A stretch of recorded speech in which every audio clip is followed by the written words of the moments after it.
Happy New Year, everyone. It is great to be back here with you all. I hope you had an excellent break. Those of you who traveled with the President, those of you who did not, we did everything we could to keep things quiet for you. And we hope that you come back as excited to be here as we all are. Before I take questions on other subjects, I have with me today a familiar face, Gene Sperling, Director of the President's National Economic Council. You may have seen him yesterday on a couple of shows talking about the urgent need for Congress to act to extend expired unemployment insurance benefits to 1.3 million Americans and their families. So Gene is here to talk about that issue, to take questions from you on that issue, and others in his purview, if you like. As we do normally in these things, if Gene could go at the top, you can have all your questions for him at the top so that we can let him go back to work. I will remain to take your questions on other subjects. I need a hard out at 1:55, so minders of the time. I have a meeting at 2 o'clock with a very important person. This is actually an homage to Mark Knoller, but he's not here today, by the way. He's back there. Where is he, Knoller? He's back in the back. He can hear you. You can hear me, Mark. Okay. One time you need him. The one time I need him. Okay, with that, I give you Gene Sperling. Thank you all very much. Thank you. Thanks, Jay. There's no question that we go into 2014 with more economic momentum. Unemployment rate is down to 7%. We've had 2.3 million private sector jobs over the last year. We've seen housing up about housing prices up about 13%. But there's also no question that we need to ensure the economy has more momentum and that we're having a recovery that leaves no one behind. In terms of job growth, there's no question there are opportunities for us to move the ball forward as a country. The President's put forward a grand bargain on jobs, a proposal that he announced at Chattanooga that would combine business tax reform that would lower rates, have a minimum foreign earning tax combined with an infrastructure initiative. We're working on bipartisan legislation on housing finance reform, on immigration, on manufacturing. But it's also no question that we have to make sure that this recovery does leave no one behind. And that means addressing what is clearly perhaps the worst legacy of the Great Recession, which is the crisis of long-term unemployment that we still face in our country. While we've seen the unemployment rate come down generally, and particularly for those who are short-term unemployed, those who are long-term unemployed continue to face a very difficult labor market. And we know that those who stay out of the labor force too long often suffer serious economic and psychological wounds, and that we as a country have to be committed to doing everything we can to help those who are long-term unemployed find new jobs to support their families and get them back on their feet. And that's going to take an attack on all fronts on long-term unemployment. It's going to mean, one, doing more to give the recovery more momentum, more job creation, so there are more jobs. So it's not 3 people looking for every job, one job open, but that have many more jobs created.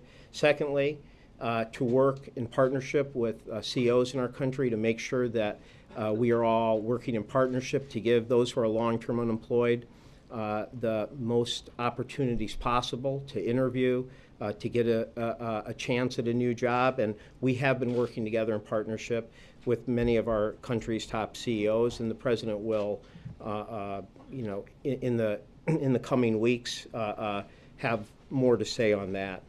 But finally, we have to give the basic support for those who are out there, who have worked in the past and are out there every day working hard to find a new job. We, as a country, we're a country that has each other's back in hard times. We have never, over the last half century, cut off emergency unemployment benefits when long-term unemployment was even barely over half the rate that we have right now. Now is not the time to start. I'll tell you what today is. Today is the day that 1.3 million Americans start going to their mailbox and find that the check that they expected to get today is not there. The check that is a temporary lifeline for families who are facing long-term unemployment, a check that puts food on their table and perhaps the gas in their car they need to drive to interview for a new job. Today is the day, today and tomorrow is the day that that mailbox will be empty, and those families will find it, will face hardship in covering for the basic necessities. Over 2014, over the whole year, the number would be 4.9 million people who would find their emergency unemployment benefits cut off at some point. And those 4.9 million support an additional 9 million. So this would affect 14 million families over the course of 2014. Now, while today and tomorrow are the days that the 1.3 million Americans will find their temporary lifeline not in their mailbox, today is also the day that we have a chance to do something about it. There is a bipartisan piece of legislation supported by Democratic Senator Jack Reed and Republican Senator Heller from Nevada that says that we should extend emergency unemployment for 3 months right now. This will obviously give us more time to figure out what is the best way to deal with a longer solution for 2014. But we can act right now to help those 1.3 million people. In fact, in these 3 months, that number would grow to helping over 2 million Americans. I talked to Senator Heller on Friday, and he said, you know, for him, this was not ideology. This was being a senator in a state that had 9% unemployment. It was talking to constituents every day who are often in economic distress, who desperately wanted a job, and understanding that we're a country that has each other's back in these difficult times. I want to say just 2 points before taking questions that are important to recognize. Number one, you are only eligible for emergency unemployment benefits if you are actively looking for work. This can actually help encourage people to stay in the workforce and not get discouraged because they have to be actively looking for work to be eligible for these benefits. Secondly, to use a popular word among those of you who cover the Fed, the emergency unemployment benefits are designed to taper off as unemployment goes down. So, for example, when you talk about the fact that we have 46 extra emergency weeks, that is only for a state that has over 9% unemployment. If your unemployment goes beneath 9%, then there's 10 weeks less available. When it goes under 7% unemployment, then there's 9 less weeks available. When it goes under 6%, there's an additional 14 more weeks unavailable. So this is not designed to go on forever. It is a temporary lifeline in difficult times that our country has relied on for well over a half century. And the President feels very strongly that this deserves the support of both Democratic and Republican senators. Bipartisan proposal to extend for 3 months, and we believe this deserves to pass. Gene? Sure. As you know, Republicans want this offset. It's $6.5 billion for the 3 months. In any way, shape, or form, is the administration open to negotiating an offset of $6.5 billion for the 3 months, and then using that as a precedent to offset the much larger cost, $35 billion, over a full calendar year? You know, we have just an urgent situation right now. We have, as I said, today is the day. You know, people have been cut off, but today's the day they find the check not there. President believes that we should pass this right away with no strings attached. Now is more in line with precedent than anything else. 14 of the last 17 times in 20 years that it's been extended, there's been no strings attached. All five times that the previous President Bush extended emergency unemployment benefit, there was no pay for or strings attached, and the unemployment rate was lower each of those five times than it is today. So I think that the compromise that is inherent in the Heller-Reid bipartisan legislation is, let's move quickly and pass this 3-month extension now. This will help Americans immediately, and this will give us more time to have a larger conversation about what happens after the 3 months are over. Would you be willing to offset a calendar year, if not the 3 months? Or are you opposed to offsetting under every circumstance? What I've said is that let's move quickly now because we're in an urgent situation. We didn't get it passed in December. If we take this step now, that will leave more time to have a broader discussion about how best to do it over, for the remainder of 2014 after that. Rule it out. Our focus right now is on the legislation that is up there. It's the only bipartisan plan that's been there. There's been talk, but there's one bipartisan plan. It's to extend for 3 months on an emergency level. That's where our focus is. That's what we want to encourage people to support, with the understanding there'll be time to discuss what to do when that 3 months is over. But just to clarify, are you opposed, is the White House opposed to negotiating those offsets? Are you, I know you want this short-term, do it now, but if Republicans draw a line on this, they're saying right now they want it offset, is that something the White House is willing to negotiate on? Our focus right now, John, is to get this passed. And I just want to point out, as I've said, this is the day. I mean, people have already been cut off. People are right now, today, who maybe got as little as $150 a week, or maybe an average of $300 a week. But this was their lifeline. This was their basic support. When you have the first bipartisan proposal, when it could be passed right now with no strings attached, when that is consistent with the overwhelming precedent before, the clear right thing for us to do right now is pass this measure now in its current form. And again, it's just for 3 months. It gives more time to have those type of further bipartisan discussions about what else you might do to extend it after that. April?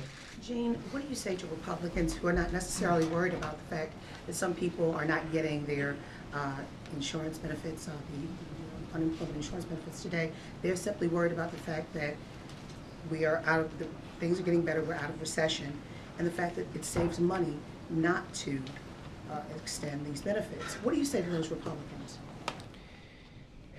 First of all, extending emergency unemployment benefit is the right thing to do based on our economic values. These are our neighbors.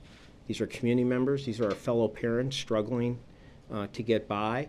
It's also the common sense thing to do economically. It's been estimated that unemployment insurance extended in 2014 would mean an additional 230,000 jobs, an additional 0.5% of growth. People have estimated that for every dollar you put in the pocket of somebody in this kind of distress situation, it leads to a multiplier of $1.50 helping in the economy. So it's smart economically, but it's also just the right thing to do. And I guess what I'd say is the reason that you've had emergency unemployment benefits like this over 50 years, over Democrat and Republican presidents, is that we understand that perhaps when unemployment is at a low level, one can assume that most people should be able to find work in some way. And so you limit unemployment benefits to 26 weeks. But when you have 9 states that are over 8% unemployment, when you have Rhode Island and Nevada at 9% unemployment, when you have historic levels of long-term unemployment, you know that there are just millions of people still who are desperately looking for work. They're eligible because they were working before. They're looking for a job. This is not their fault. They're not the ones who were packaging subprime securities. They didn't ask to have a great recession. They didn't ask to have to struggle with some of the hard legacies. And the reality is that, look, we are obviously pleased that the economy has more momentum. We're pleased to see unemployment overall coming down. We're pleased to see private sector jobs coming up. But again, we work for a president who wants a stronger recovery and wants a recovery that leaves no one behind. And we could be an administration that just comes in here and tells you nothing but the good news that's happened or the improvement. But that's not what we're about. We're about helping people who are hardworking, responsible, and want to get back on their feet. And that's why we're willing to point out that even amidst the stronger economic news we've seen and the stronger economic momentum, there is a real challenge in long-term unemployment, and we care about those people, and we're going to do everything we can to help them. Have you been personally talking to some of the Republicans to help change their mindset as it relates to the extension of unemployment benefits? I would say many of us have been in contact with many people.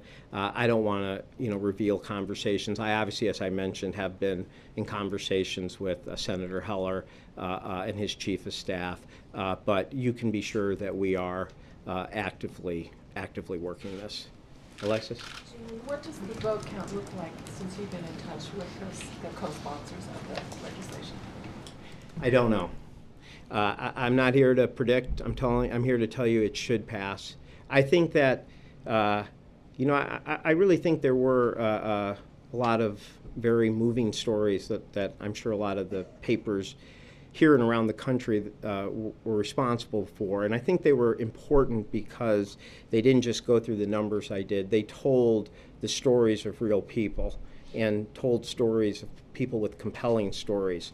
Stories of, they put the names and faces of people that clearly are people that are responsible, hardworking, have fallen in a tough situation for no fault of their own, and are trying to get back on their feet again. And that's where we're here to help.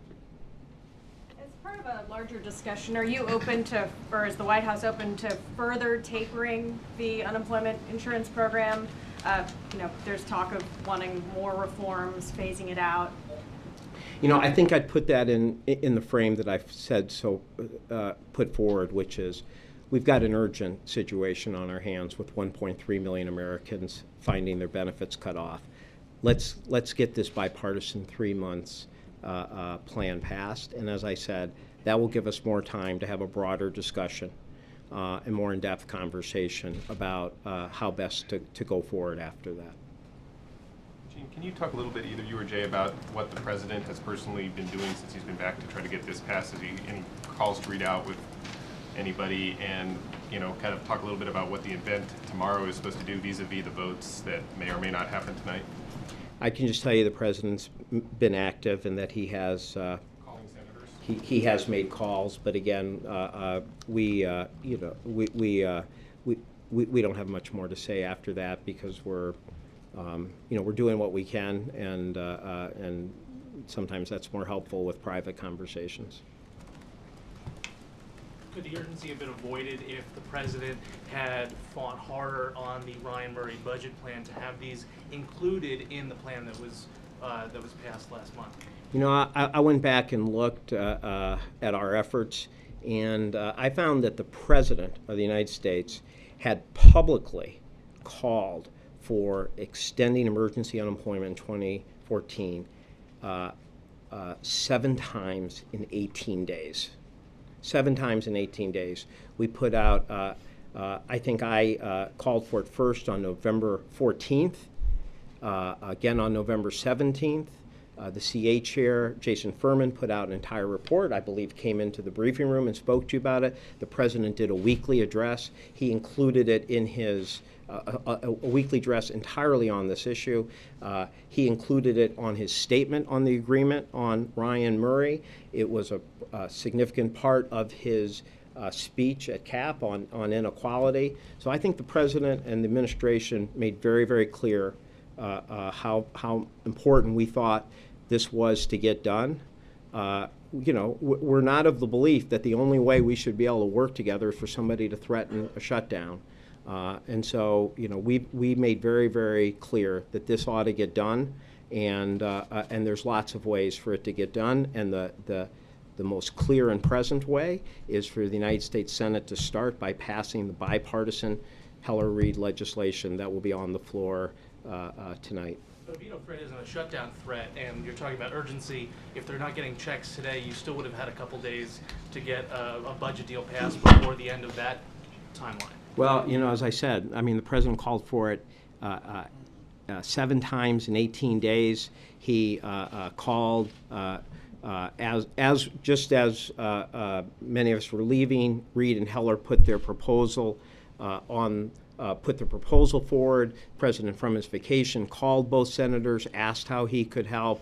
The administration's been out there continually. So you may have noted that we don't always have 100% control over the United States Congress. But I think the record's pretty clear that the President and his White House and Secretary of Labor have aggressively been pushing for this, both in December, both in the break, and as quickly as possible as we've returned. Gene, thank you very much. Thank you. Sure. Gene, is this the last time that we're going to hear from you in this role or in this administration from this podium? And if so, is there any sort of thoughts about the economy or what's next for you that you wanted to share? Well, I don't know when Jay's asking me back. I will probably be here for all of January and probably quite a lot of February as well.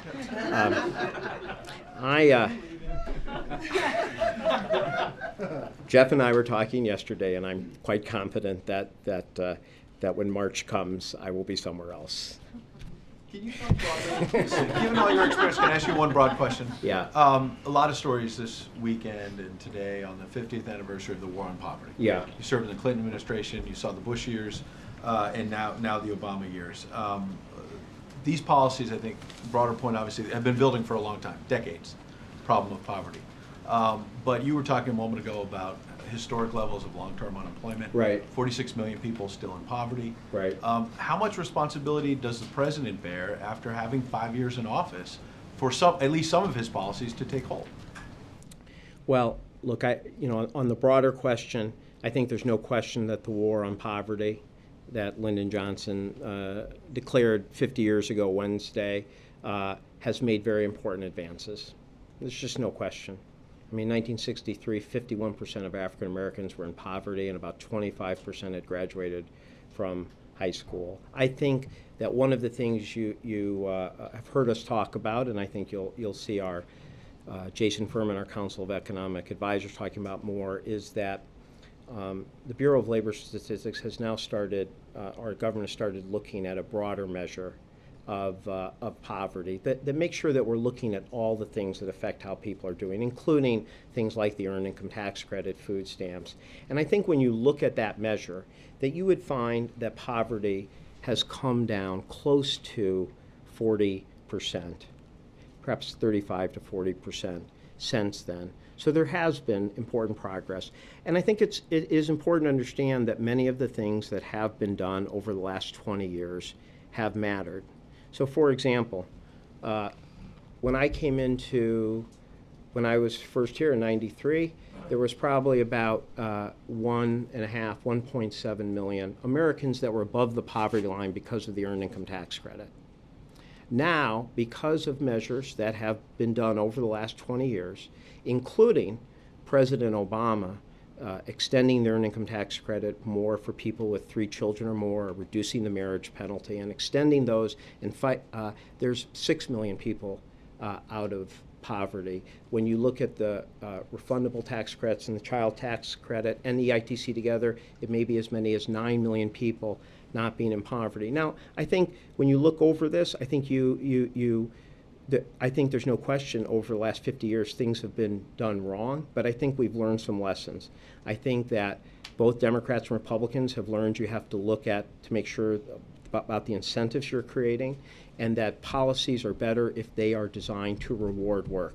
One of the reasons earned income tax credit has been so important is that it's an incentive for work. You get that assistance as you are working. That has positive incentives, and it's given positive support for the program. And just to give an example, going back to 1993, when you look at the alternative poverty measure, the broader poverty measure, the poverty rate was actually lower in 2010, 2011 than it was in 93. So my first time in office here, a year or two after a very mild recession, poverty was higher than it was after the worst downturn since the Great Depression. So look, we should be judging and looking at all the different things that we are doing. We should be willing to reform. But I think that there's things that this president has done that have made a big difference. Center for Budget and Policy Priorities estimated that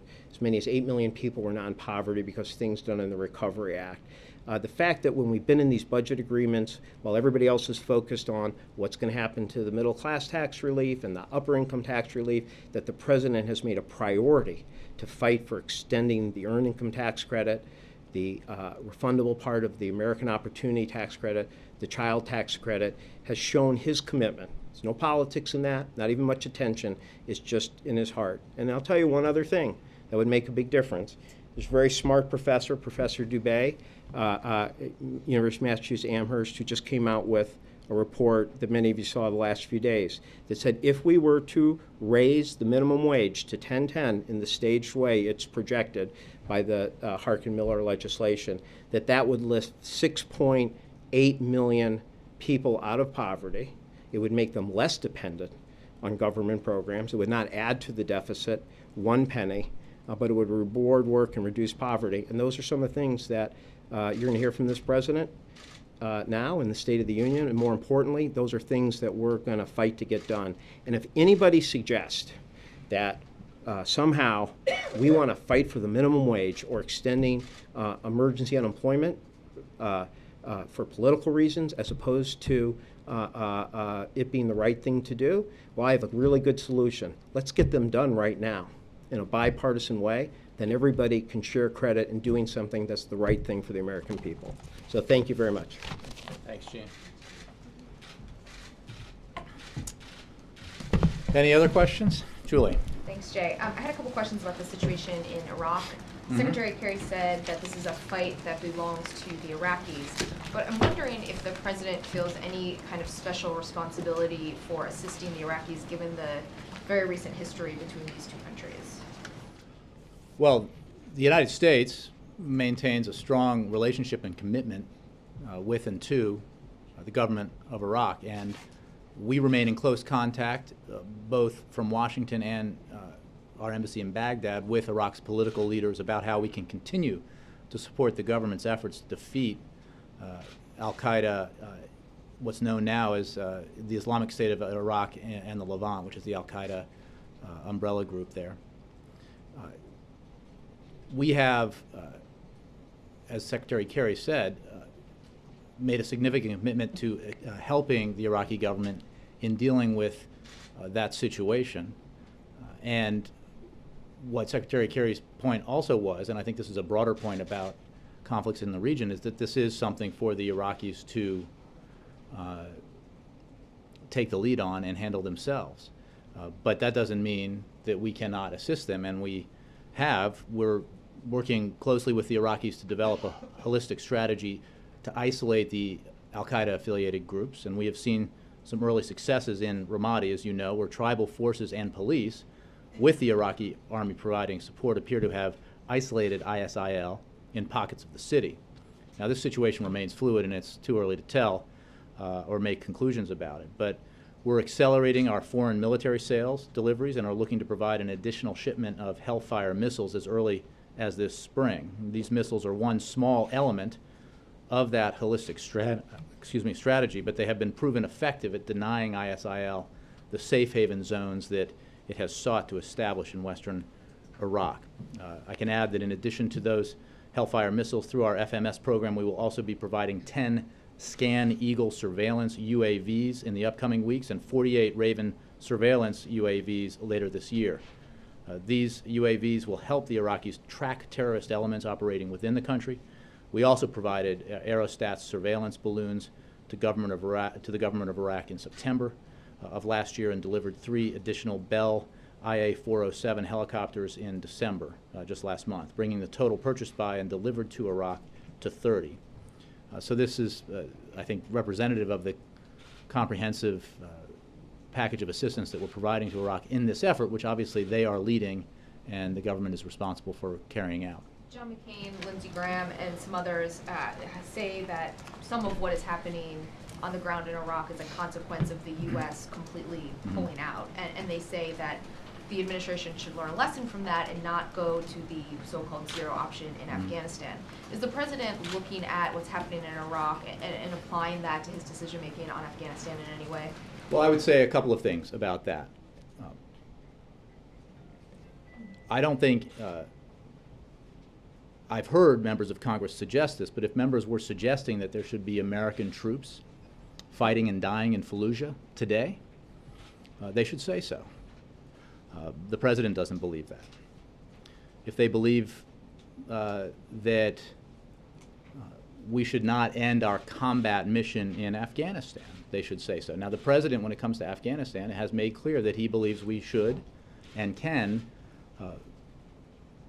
have a continuing mission there, focused solely on training Afghan troops and counterterrorism. But being able to do that and fulfill that requires the Afghan government to sign the bilateral security agreement, and they have not done so. And as each day passes, it becomes harder to plan with our NATO allies for a post-2014 mission, because we can't do that without a BSA that's signed after it's been negotiated.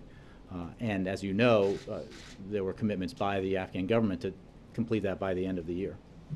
But does he believe that if the U.S. doesn't leave some small contingent there, even if their primary mission is training counterterrorism, does he believe that that could leave a vacuum in Afghanistan similar to what we're seeing in Iraq? Well, the president believes that the best policy is to maintain a presence there focused solely on the missions that I mentioned. But he cannot and will not do that absent a BSA, which is why it is so important that Afghanistan, the Afghan government, move quickly to sign that agreement, which would then allow for preparation for 2014 under the conditions that I talked about, which would be a continued presence, ending the combat operation in Afghanistan, but having a smaller contingent, or rather a smaller contingent of American forces in Afghanistan focused on counterterrorism and training Afghan troops. I think it's important to know when you make this comparison, which is an excellent question, that there was sectarian conflict, violent sectarian conflict in Iraq when there were 150,000 U.S. troops on the ground there. So the idea that this would not be happening if there were 10,000 troops in Iraq, I think bears scrutiny. The president believes that we ought to pursue our national security interests in our policy with regards to Iraq and with regards to Afghanistan, and that's what he's doing. Do you have a new deadline for when you'd like to see the Afghan people sign the bilateral security agreement? Steve, we never set a December 31st hard deadline, but it was certainly our preference to complete that agreement in 2013, which was consistent, as I just mentioned, with the goal that was set at the beginning of negotiations and reiterated by President Karzai during his visit to Washington last January. Now, our position continues to be that if we cannot conclude a bilateral security agreement promptly, then we will be forced to initiate planning for a post-2014 future in which there would be no U.S. or NATO troop presence in Afghanistan. That's not the future we're seeking. That's not the policy the president believes is best, and we don't believe it's in Afghanistan's interests. But the further this slips into 2014, the more likely that outcome will come to pass. The holidays are over, and I would expect that as the interagency convenes to continue considering options to present to the President for a post-2014 presence, we will have to increasingly factor the lack of a BSA, assigned BSA, into our planning. So how much longer then do you give them to think about this? Look, Are I we don't have talking a matter of specific weeks, deadline months? or other policy decisions to announce today, but I can tell you that we're talking about weeks and not months. And, you know, the clock is ticking for the reasons I laid out. We can't contemplate a continued presence there absent a signed bilateral security agreement. The planning necessary for a continued presence to fight, to take on counterterrorism missions and to assist in the training of Afghan security forces needs to happen early this year. And absent a signed BSA, we'll have to plan for that contingency. You've got Syria peace talks coming up in Geneva later this month. What role do you foresee the Iranians having in this process? Our position on that, Steve, has not changed, which is that in order to participate, Iran would have to commit itself to the Geneva communique. The purpose of the Geneva II meeting on January 22nd is to move forward on the principles laid out in the Geneva communique. So obviously you cannot participate constructively if you do not buy into those principles and publicly say so. That position has not changed. Brianna. Thanks, Jay. On unemployment, on the offsets that you hear Speaker Boehner and some Republicans are open to, what's the reasoning for not being open to offsets for the short term and the long term? As Gene just said, we're already now a week past the point at which 1.3 million Americans and their families had those benefits, emergency benefits, cut off. So, Is it because it delays it delays the process? Do you think offsets are damaging in some way? What I would say is there's a bill in the Senate that will be voted on soon that treats this as the emergency it is. Would extend benefits for just 3 months, and we ought to act on that, as Gene said. It is also the case that all 5 times, as noted earlier by Gene, under President George W. Bush, when unemployment insurance emergency benefits were extended, they were unpaid for. And the fact is the unemployment rate was lower than it is even now, at 7%, even though it's been coming down. And also what is distinct from at least the latter times that unemployment insurance was extended under President Bush, the deficit's going down instead of up. So when it comes to the need to be mindful of our deficits, the fact is, as has been much reported on and we've discussed from here, the deficits are coming down at the fastest rate since World War II, which does not mean we don't need to be extremely mindful of how we spend our resources. But we have an emergency situation here. We have a bipartisan bill in the Senate that can and should be voted on with majority support, and we hope Congress will take action right away. As Gene said, we can, that would give immediate relief to these families and remove the fear that I think now many of them face, not knowing if and when they'll ever get those benefits back, and would allow for time for further discussions about how to move forward for the rest of 2014. As we await some developments on Supreme Court Justice Sonia Sotomayor temporarily blocking the mandate that all employers of religious affiliation provide contraceptive coverage through their health insurance, are you concerned that that move undercuts the mandate, considering this is a justice that President Obama appointed? Well, I don't comment on, pending litigation matters, but we remain confident that our final rules strike the balance of providing women with free contraceptive coverage while preventing nonprofit religious employers with religious objections to contraceptive coverage from having to contract, arrange, pay, or refer for such coverage. Now, our aim is to balance the goal of providing women with coverage for recommended preventive care, including contraceptive services, with no cost sharing, and the goal of respecting the concerns of nonprofit religious employers that object to contraceptive coverage. But on ongoing litigation, I would have to refer you to the Department of Justice.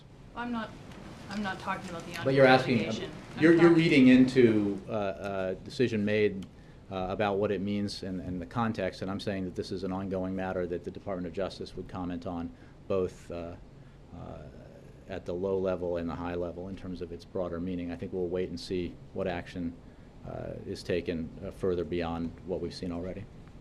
John. Jay, we learned that, was it 2.1 million people have enrolled through the national, so the marketplaces. Can you tell us how many of those people are young people? How many are in that 18 to 34 demographic? What I can tell you is that demographic data isn't available yet, but I know that CMS plans to make data available as soon as possible. Several states who are running their own marketplaces are reporting that a good mix of people is signing up, and that's important when we talk about what the overall goals here are for March 31st, the end of open enrollment. The mix is really a key element of this, and when we have demographic data to provide, we being the administration and CMS in particular, we will provide it, but we don't have it at this point. Why don't you have it? I mean, the states are able to give us this. I think some states, several states, there are 50 of them, several states have been able to do this and provided some data. We will, and I think I just noted that CMS plans to make it available as soon as possible. I think, John, that if you look at how we've dealt with data as it's become available over the past several months, both good data and bad data, we've done our best to provide it to you when we are confident about the accuracy of it, and I'm confident CMS will do that. We don't dispute the notion. If the question is, why aren't you providing data because there's something about it that we don't like, that's just wrong, because we don't have the data to provide. We don't. I certainly don't. And I know that it's not. We don't have data that's ready to be released. What I can tell you is we don't dispute the notion that the mix is important. That whatever the total figure is of people who enroll by March 31st, the aggregate number, the total number, is not as important as the overall makeup that you see in that population. Some of the outside experts, Kaiser has said 40% need to be in that age group. Is that the benchmark you're looking at? I don't know the answer to that question in terms of what our percentage is. I know that obviously a good mix is important. That includes young Americans. As we've talked about, there are obviously campaigns underway to reach as many people as possible about the wisdom of taking advantage of these opportunities to sign up for health insurance. We're going to be, as we have all along, engaged in an effort to provide a product that is clearly very much in demand to all the Americans who want to avail themselves of it. When you say soon for this data? I don't have anything more specific than that. And just one last thing. The president over the break enrolled in a bronze plan, correct? Individual plan. Why did he do that? I mean, he's not actually going to use this health coverage, obviously. I think, as we said, when it occurred, this is largely a symbolic move to demonstrate, obviously, his commitment, which I don't think could be any clearer, to the Affordable Care Act. So it's correct that, like all presidents, he gets his military care from the military. I mean, his health care from the military. But he enrolled for that reason, because he said he would, and because he believes that, as so many millions of Americans have demonstrated over the past several months, that it is very much a product that is worth having. But he didn't enroll himself, right? The staff went and did it for him. Did he directly engage in this? I think we answered these questions several weeks ago. John, his assistant, did the physical. Sure, but he did not physically enroll. I don't think anybody would doubt how busy the president is, or anyone would doubt that this president is highly computer literate. But his assistant did the enrolling for him. Okay. Thank you, Jay. Yeah. You just said that the aggregate number at the end of March is less important than the demographic mix. Why is the administration backing away from the 7 million person enrollment figure that Kathleen Sebelius, Marilyn Tavenner, and various other incarnations said was a goal, and a legitimate goal, and a reachable goal? We're not. What I would say, Major, is that the 7 million estimate was a CBO figure from earlier this year on how many people they thought would come in during the first enrollment period. Right, but Some estimates were lower and some were higher. This is the first time that this has been done, obviously, so it's hard to predict what that number would be. It's important to understand that there's not some magic number, 6,999,999, and the system collapses one more than that and it functions perfectly. The issue, obviously, is there has to be some volume. Some estimates have been as low as 2 million, but what that makeup looks like, both demographically and geographically. So all of these issues are important. So we're not backing away from a number that we didn't put out originally. I think that others noted that 7 million is a fine target, but that will not determine whether the marketplaces function effectively. But the issue is, said on September 30th, this is a direct quote, I think success looks like at least 7 million people having signed up by the end of March 2014. Look, I think it sounds like she's embracing that, not just conceptually, but she says that's what success looks like. well, I think success looks like having many millions of people sign up. What is important, because I think the conflation here is, an estimate, one of which by CBO is 7 million, of a total number of enrollees, and what that means. Obviously, the more enrollees there are, that's a measure of success. But in terms of how effective the marketplaces function, the makeup, the mix of the population that enrolls is more important than the total number.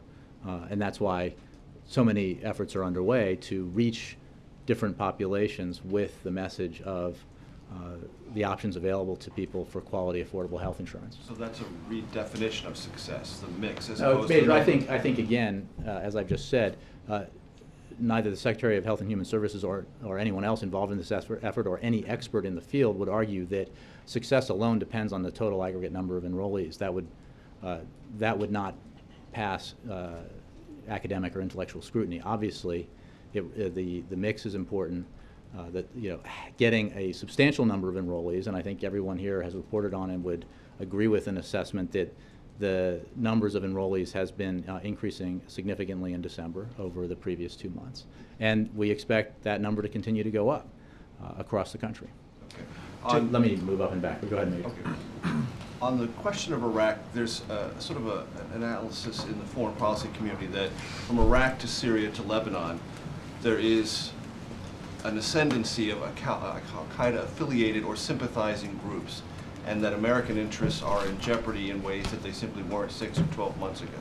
Does the administration share that anxiety, and does it see in these three places not only a spike in violence, but an unsettling spike in violence, and how does it plan to respond? Well, there's no question that the violence in Syria continues to be a problem, and as we have said all along, that the more that civil war continues and is not resolved through the political process that is required to resolve it, the more possibility is that conflict would spread beyond the borders of Syria, and we've seen some of that take place already. There's no question that there are conflicts that have to be resolved within these countries, and that whether it's Iraq, Syria, Lebanon, that the only resolution to these conflicts is through a political process.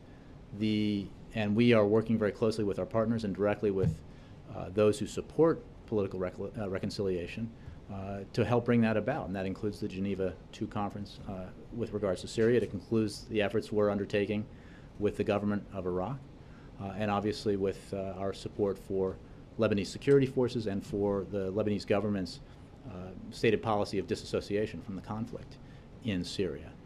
But broadly, because the context of some of the stories you're mentioning is that somehow a greater American presence, troops on the ground, would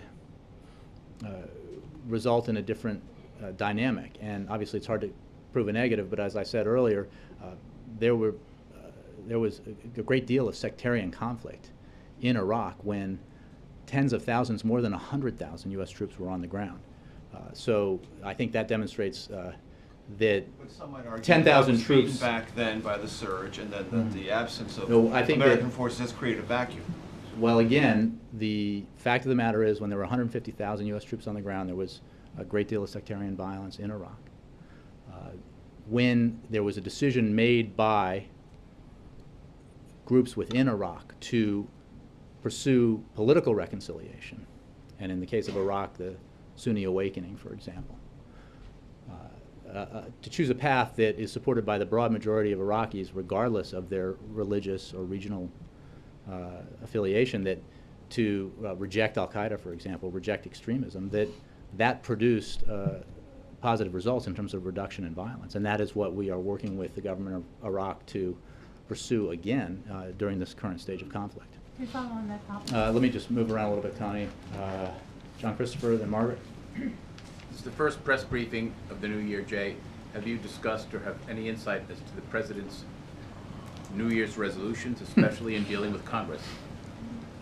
Look, the President, I have not had that conversation with him in the context of New Year's resolutions. I know that the President begins this year committed to working with Congress cooperatively and in a spirit of compromise to get things done that help the American people, that help the middle class, that help our economy grow. He was heartened, as were many of us, all of us here, by the progress demonstrated in the budget resolution, the budget bill that passed, that was negotiated by Senator Murray and Chairman Ryan. And while that was modest, and we acknowledged it at the time, it was a break from past practice, at least the immediate past, and it was a positive sign. So we are hopeful that that might foreshadow more opportunities for cooperation in areas where there is agreement about how to invest in our economy, how to, as I think Gene mentioned on one of the shows yesterday, how to embrace, for example, our commitment to reduce the corporate tax rate and eliminate a lot of tax loopholes, and to, as part of that deal, to invest heavily in infrastructure in this country so that we can create jobs today and a stronger economic foundation for the future. So comprehensive immigration reform is another ripe opportunity for bipartisan cooperation, given the broad bipartisan support around the country and in Congress for taking that action and moving forward with it. So you will see from the start an effort by this President, by this White House, to find where we can work together with and compromise with Republicans in Congress, get things done on behalf of the American people, and you will find continued commitment by this President to not take congressional intransigence as the end of the story, and by moving where he can administratively and through his executive authority to advance an agenda that helps the economy grow and helps the middle class feel more secure. Thank you, Jay. On a personal note, have you? I don't share my New Year's resolutions, but Alexa. Oh, I think I said Margaret. Yeah. Thank you. Jay, we're getting close to your Except to look more like Evan, but yeah. Thanks. I wanted to check in with you on South Sudan as well as another Iraq question. The peace talks are underway. Can you give us a sense of how the President is following this and how the U.S. will engage in this? And then on Iraq, I just wanted to ask you how what's happening there is affecting U.S. calculus on Iran as well as Afghanistan. On South Sudan, the President is regularly updated on the situation there, and we remain deeply concerned by the conflict in South Sudan and are working on multiple fronts to bring about an end to the violence. The President's Special Envoy, Donald Booth, is in Ethiopia in support of talks between the parties. He is pressing them to reach a ceasefire and ensure humanitarian access. As Secretary Kerry said on Sunday, these negotiations need to be serious, and both sides need to listen to the region and to the international community. The dispute cannot be resolved through violence. The parties must work to find a peaceful, democratic way forward. If I could, I'd like to add that to be meaningful and productive, senior SPLM members currently detained in Juba need to be present for discussions on political issues. To help the talks move forward, we urge the government of South Sudan to uphold its commitments and release political detainees immediately. I think I got time for one more. What about Oh, what was the other one? Sorry. I I did forget. I didn't. Yeah. It was to say, we've been talking a lot about Iraq. How is the situation there affecting U.S. calculus on the Iran negotiations and on the Afghanistan withdrawal? Or maybe the question's better asked vice versa. How are the talks in Iran, and how is the situation with troops in Afghanistan have the potential to impact al-Qaeda's ability? Well, I'm not sure how to answer that except to treat the issues specifically in terms of what action we're taking. I've talked about our view of the need for Kabul to sign, the Afghan government to sign the bilateral security agreement. The time is coming when we have to make, with our NATO allies, preparations for post-2014 mission, and absent a BSA, that mission cannot include a troop presence. On Iran, work is still being done by technical teams on the interim agreement, and but we expect action on that fairly soon. And then with regards to Iraq, I think I would just repeat what I said before, which is that we are committed to provide assistance to the government of Iraq in its efforts to work with tribal and regional leaders to expel al-Qaeda affiliated groups from those areas because it's in the interests of the Iraqi people. So we're going to continue to do that. We're going to continue to speed up the assistance, as I mentioned earlier, that we believe can help them achieve that goal, and continue to discuss at a political level, as I think Deputy National Security Advisor Antony Blinken did the other day with an Iraqi leader, the need to pursue conversations in a spirit of reconciliation so that the common interest in reducing violence and rejecting al-Qaeda is achieved. So we'll continue to work on that. The First Lady stayed behind in Hawaii, and the White House said that that was an early birthday present from the president. Does that mean he's paying for the flight back, or taxpayers? As with all personal travel, the First Family will appropriately fund personal expenses, Ed, and in line with travel of past presidents and First Ladies, the First Lady will travel via a government aircraft. But you're accurate in your description that this was her decision to remain, actually the President's suggestion in Hawaii to spend time with friends ahead of her upcoming very big birthday.